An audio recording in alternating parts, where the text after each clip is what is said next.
Hello दोस्तों, आपका फिर से स्वागत है। मेरा नाम शिवदास है।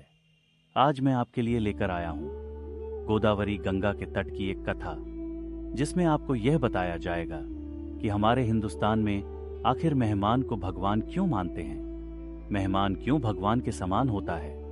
इस कथा में कपोत तीर्थ के बारे में बताया गया है। चलिए जानते हैं। एक गांव में एक शिकारी रहता था। वह बड़ा ही निर्दय था। वह जानवरों को मारकर अपनी जीविका चलाता था। उसने बहुत सारे पाप किए थे। पाप करने से वह बिल्कुल भी नहीं डरता था। पाप का तो वह आदी हो चुका था। उसके घर वाले भी इस काम में उसका सहयोग करते थे। स्वामी, बहुत दिन से कोई अच्छा शिकार नहीं लाए हो। क्यों ना आप गहरे जंगल में जाओ, वहाँ बहुत सारे पशु पक्षी आपको मिल सकते हैं और फिर आपको ज्यादा शिकार करने की जरूरत नहीं पड़ेगी कुछ दिनों तक। हाँ, बोल तो तुम सही रही हो। चलो एक बार अच्छे से शिकार करके फिर कुछ दिन आराम करूंगा। वह अच्छे शिकार की तलाश में गहरे जंगल में और अंदर जाने लगा। वह पूरी तैयारी के साथ जंगल के भीतर घुसता रहा। उसे इस बात का बिल्कुल भी ध्यान न रहा कि वह घने जंगल में प्रवेश कर चुका है। जब उसने शिकार कर लिया, तब उसे एहसास हुआ कि वह घने जंगल में निकल आया है और उसे अब घर जाना चाहिए। पर बारिश बहुत तेज होने लगी। उसे कुछ भी समझ नहीं आ रहा था कि उसे किस तरफ जाना है। कहीं रास्ता मिलते ना देख उस शिकारी ने पेड़ के नीचे शरण लेने की सोची और वह उस पेड़ के नीचे जाकर बैठ गया। उस पेड़ के ऊपर एक कबूतर का जोड़ा अपने बच्चे के साथ रहता था। कबूतर की पत्नी दाना लेने गई थी, पर अभी तक लौटकर नहीं आई थी।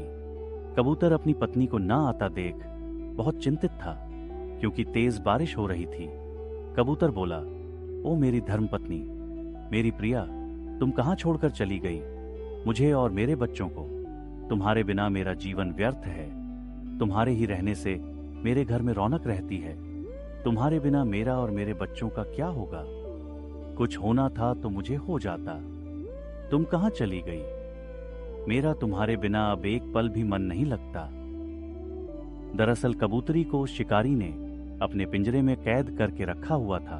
अपने पति के मुंह से अपनी व्याकुलता और चिंता सुनकर उसने अपने आप को कृतार्थ समझा और वह बोली, स्वामी, मैं यहाँ पिंजरे में कैद हूं और बेबस हूं। इस शिकारी ने मुझे अपने जाल में फंसा लिया है, पर आज मैं धन्य हो गई हूं, क्योंकि मेरे पति देव मुझ पर प्रसन्न हैं।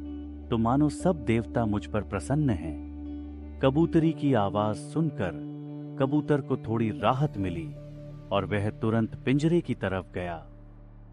कबूतर कबूतरी से बोला, मैं तुम्हें अभी पिंजरे से निकालने की कोशिश करता हूं।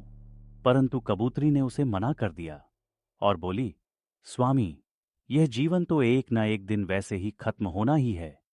इस जीवन की व्यर्थ चिंता मत कीजिए। हम दोनों के उद्धार के लिए हमारे द्वार पर जो अतिथि पधारे हैं, उनकी सेवा करो। हमारे अतिथि बारिश में भीग चुके हैं, उनके लिए जल्दी से आग का प्रबंध कीजिए। इतना सुनते ही कबूतर आग की तलाश में उड़ गया। दूर कहीं जंगल में उसे आग जलती दिखाई दी। कबूतर ने लकड़ियां इकट्ठी करके उसमें आग लगा दी। शरीर को आग का सेक मिलने से उसे थोड़ा आराम मिला और वह होश में आने लगा। तब कबूतरी ने कबूतर से बोला, स्वामी, यह शिकारी भूख से व्याकुल लग रहा है। आप मुझे पिंजरे से निकालिए। मैं इसके लिए इस अग्नि में कूद जाऊंगी और यह मुझे खाकर अपनी भूख शांत करेंगे। कबूतर बोला, नहीं, यह कार्य मुझे करने दो और तुम मुझे आज्ञा दो। यह कहकर कबूतर ने भगवान नारायण का स्मरण किया और अग्नि की 3 परिक्रमा कर आग में कूद गया।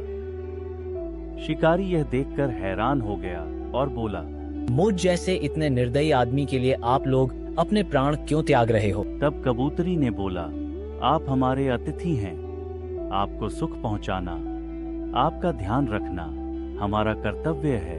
आप कृपा करके मुझे आजाद कर दीजिए, ताकि मैं भी अपने पति के साथ अग्नि में आहुति दे सकूं।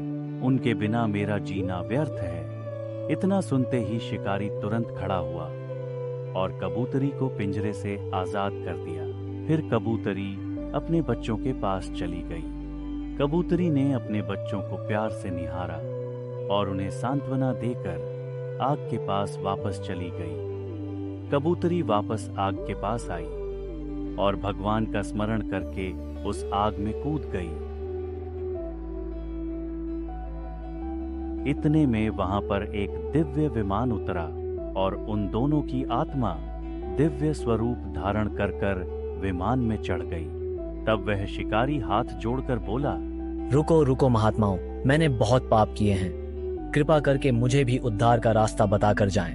उन्होंने शिकारी से बोला, तुम गोदावरी गंगा के तट पर जाओ और वहां 15 दिन स्नान करो। इससे तुम्हारे सारे पाप धुल जाएंगे और फिर पूर्ण स्नान करके तुम्हें अश्वमेध यज्ञ का फल मिलेगा। उससे तुम यह शरीर त्याग कर स्वर्ग जा सकोगे। उसके बाद वह शिकारी गोदावरी गंगा के तट पर जाकर स्नान आदि कर पवित्र हो स्वर्गलोक में चला गया। इस तीर्थ में स्नान दान, पितरों की पूजा, जप और यज्ञ आदि कर्म करने से अक्षय फल मिलता है। आपको यह कथा कैसी लगी? कृपया कमेंट करके बताएं और ऐसे ही और कथाओं के लिए हमारे साथ बने रहें।